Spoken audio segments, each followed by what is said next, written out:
Thank you very much. Thank you and welcome, and thank you for being with us tonight for this review. We have a selection of talented thespians to showcase skits, poems, and maybe something a bit more. Perhaps. We'll see. Our first act is none other than Fran Sampson. So please.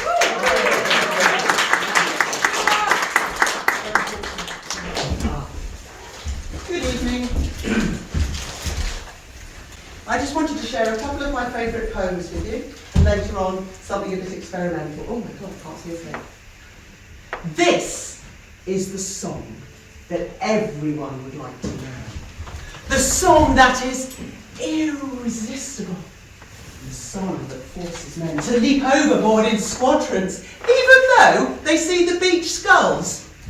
The song that nobody knows, because everybody that heard it's dead, and the others can't remember. Shall I tell the secret to you?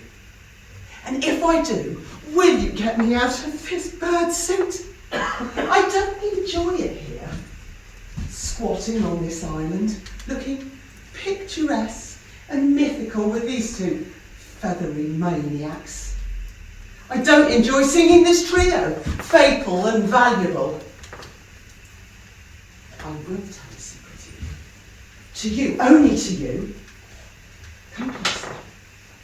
This song is a cry for help. Help me! Only you can. You are unique. At last, alas, it's a boring song, but it works every time. That was Siren Song by Margaret Atwood.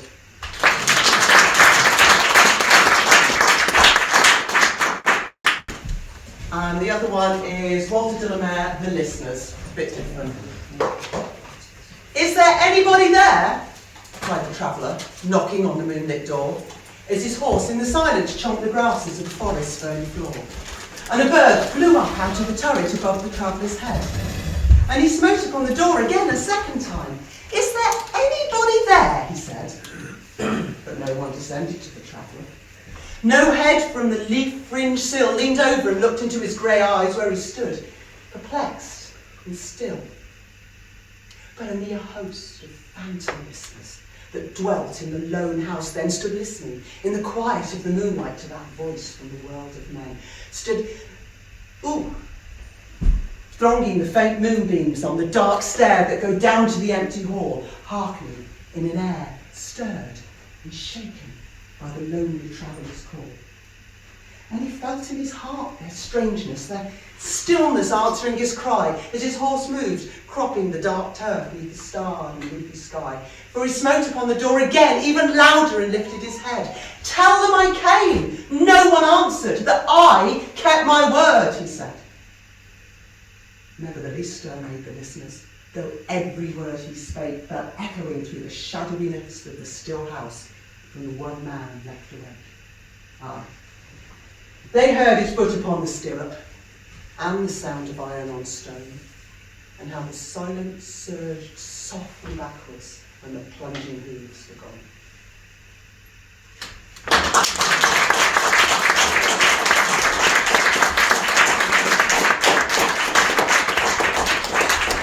Thank you, Fran. Thank you very much. Thank you. Next, we have none other than Sean. Thank you, Sean.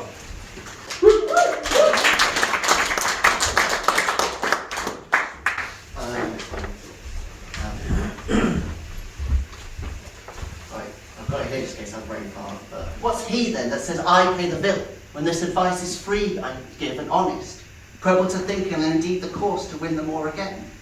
For 'tis simple. The inclining Desdemona to subdue in any honest suit.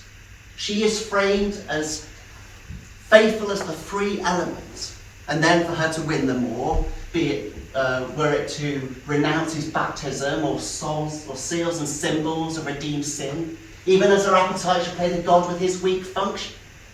His soul is so infettered to her love that she may make, unmake, do as she list. Why then am I the villain to counsel Cassio to this parallel course directly to his good? Divinity of hell.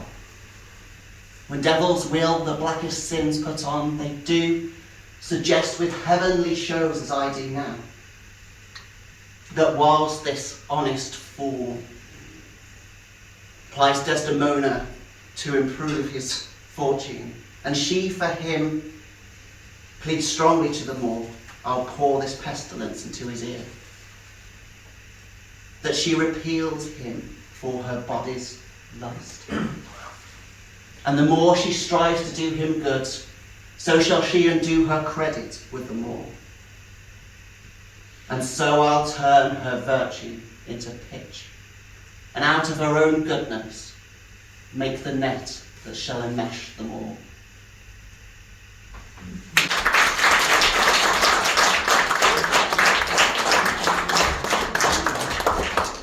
Thank you very much, Sean. Damn it. You did great. Fantastic. Up next, we have none other than Colin, Scottish Colin, mind you. And Colin will be doing some Scottish poetry for us. Let's hear it for Colin. I'm going to do Old Lang Syne, which pretty much everybody knows in some form or another, but a lot of it gets missed out, so I'm going to try and do the thing, but I'm going to just do it spoken. Should old acquaintance be forgot, never brought to mind? Should old acquaintance be forgot, and Old Lang Syne? For Old Lang Syne, my Joe, for Old Lang Syne. We'll tak a cup of kindness yet, for Old Lang Syne. And surely you'll be your pint stout, surely I'll be mine. We'll tak a cup of kindness yet, for Old Lang Syne. We twa, he ran about the breeze, and ploughed the gowan fine. But we've wandered mony a weary fit, sin Old Lang Syne. We twa paddled in the burn, from morning sun till dine. But siege between us braid he roared, sin Old Lang Syne. And here's my hand, my trusty fair, and gi't a hand to thine, and we'll have a right good willie walked for Old Lang Syne. For Old Lang Syne, my Joe, for Old Lang Syne. We'll tak a cup of kindness yet, for Old Lang Syne.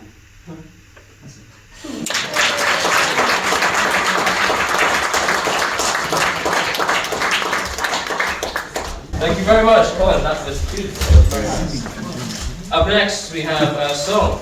Daisy, that's you, I think. Accompanied by Mel on guitar.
Up next, we have Monica, who is going to be reading some poetry for us. Monica, would you like to share? No, I just do.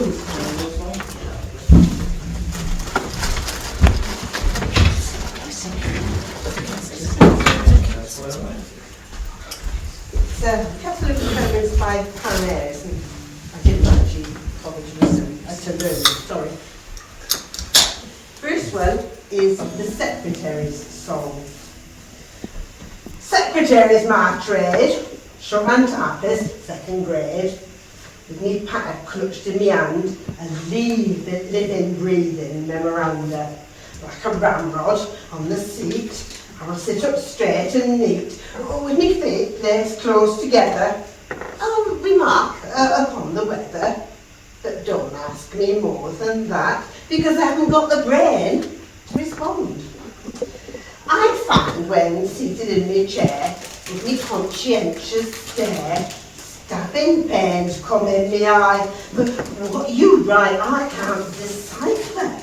But when I rush in with the teas, I'll charm the birds right off the trees. I'll run to do the washing up.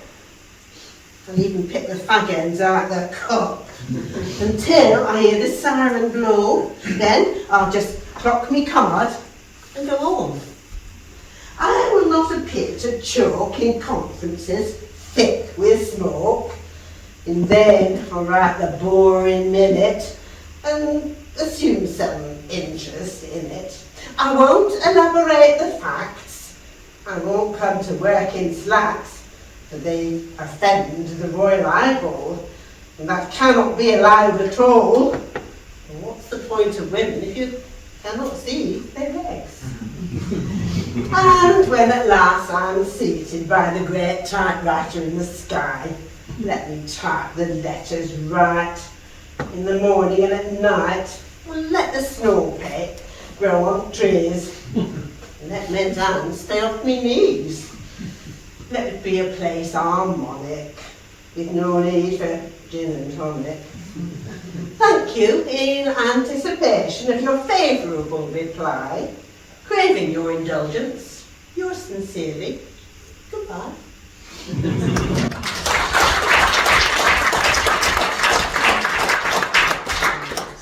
And I am a cunning vending machine. I am a cunning vending machine lurking in the ore. So you can't kick me delicate parts. I'm bolted to the wall. Come on, drop your money. Don't let's hang about, or do me level best to see. You don't get nothing out. I see you all approaching the fagless and the dry, all fumbling in your pockets and expectant in the eye. And that be in your place of work or on the high street wall. Trust in me, in theory, I cater for you all. Within these windows I provide for every human state. Hunger, night starvation, and remembering birthdays late. Just read the information, pop the money in, that's grand. And I'll see absolutely nothing ever drops in your hand. I might be at your swimming pool, and you've come cold and wet, with a shilling in your hand, some hot soup for to get.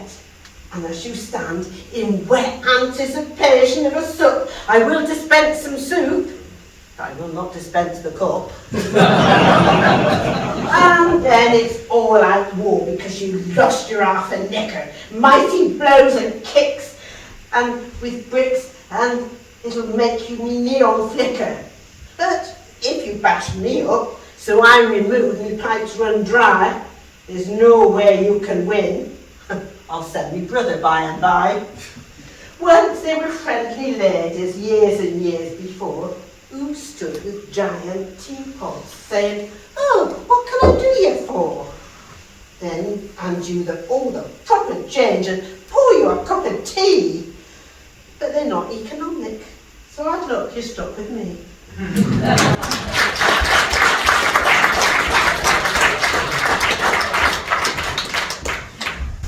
Thank you, Monica. Lovely poem. Lovely poem. And up next, we do have Martin And Rob with a sketch for us.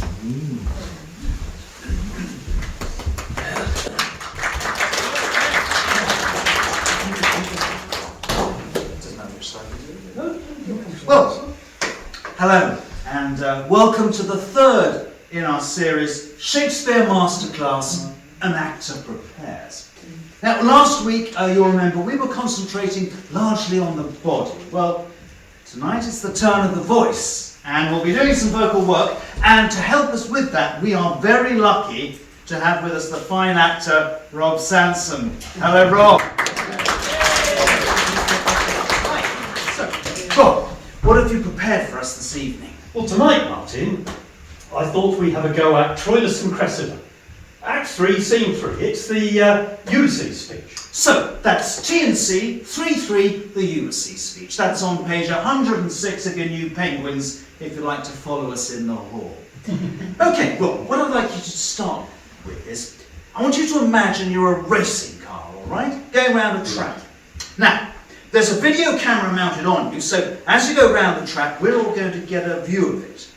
And a bit later, we'll be taking your engine apart, piece by piece, stripping it down, oiling it, putting it back together. But before I strip you down and oil you, Rob, I'd like you to give us all a good view of that track.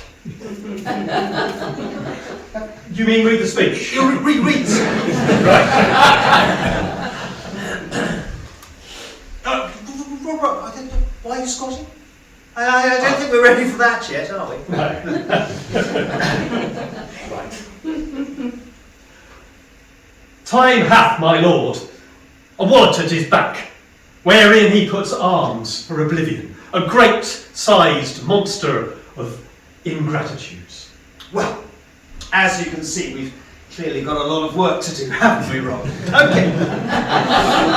Let's start by having a close look at the text. I do have a great raging debate inside me. And this debate is centred on the women featured, who are both seen as victims and power brokers. Yes, can we shelve that raging debate for the moment, Rob? We may come back to it later, but we've got a lot of work to do, so let's put that raging debate to one side for the moment, because I want to concentrate on the text. Now, what's the word, Rob? What's the word with which Shakespeare decides to start the sentence here? Time. Time. And how does Shakespeare decide to spell the word time, Rob? T-I-M-E. T-I-M-E. And what sort of spelling of the word time is that, Rob? Well, it's the ordinary spelling. It's the ordinary spelling, isn't it? It's a conventional spelling. So, Shakespeare has given us time in a conventional sense, but he's given us something else as well, hasn't he, Rob? Have a look at the typography. What do you spy? Oh, there's a capital T. Shakespeare's T very much uppercase there, Rob, isn't it? Why? Well, it's the first word in a sentence. Yes, no, I think that's part of it, but I think there's another reason as well. Think. When do we spell words with capital letters? Oh, when they're important. When they're important, exactly. When they've got an abstract sense, or what I like to call an abstract conceptual sense. So, Shakespeare's given us time in a conventional sense, and he's given us time in a conceptual sense. Think your voice is ready to convey that to us, Rob? Oh, I hope so. I hope so too. All right, go ahead. Just the first word. Just the one word. Rob! Where do we gather from? Oh, the butter. Always gather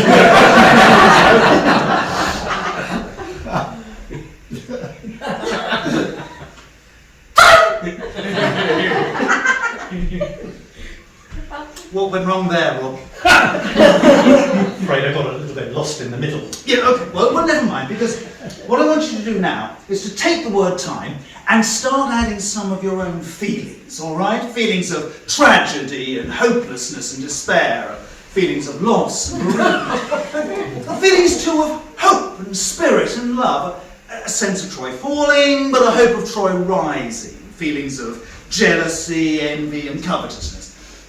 Ambition? No, leave ambition out.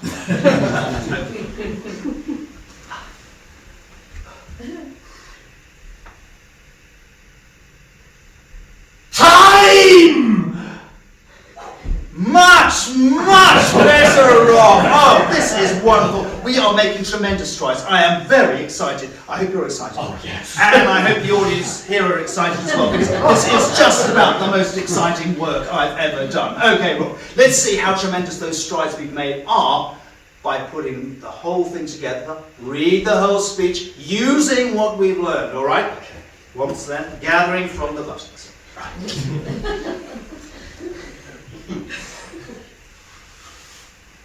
Time hath my lord a great wallet at his back, in which he puts arms for oblivion, for a great monster of ingratitude.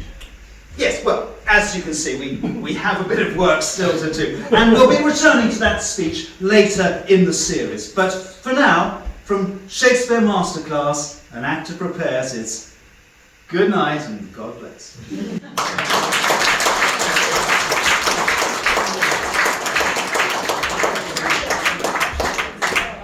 Thank you very much, Martin. Thank you, Rob. Thank you very much. We'll be taking a 20-minute break now for teas, coffees, general mingling and socialing, and we'll be back in part 2 for more.